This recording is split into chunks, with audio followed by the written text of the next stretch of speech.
18ാം ലോക്സഭാ തെരഞ്ഞെടുപ്പിൽ കേരളത്തിൽ നിന്നും ഒരു ലോക്സഭാ മണ്ഡലത്തിൽ മാത്രമാണ് ഔദ്യോഗിക സ്ഥാനങ്ങൾ വഹിക്കുന്ന ജനപ്രതിനിധികൾ മാത്രം മത്സരിച്ചത്.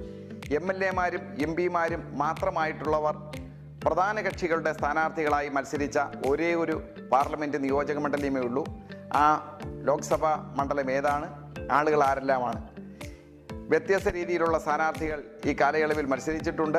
MP-മാരും MLA-മാരും മന്ത്രിമാരും ഒക്കെ മത്സരിച്ചിട്ടുണ്ട്. എന്നാൽ ഒരു നിയോജക മണ്ഡലത്തിൽ മാത്രം മത്സരിച്ചവർ എല്ലാവരും MP-മാരോ MLA-മാരോ ഒക്കെ ആയിട്ടുള്ളവരാണ്.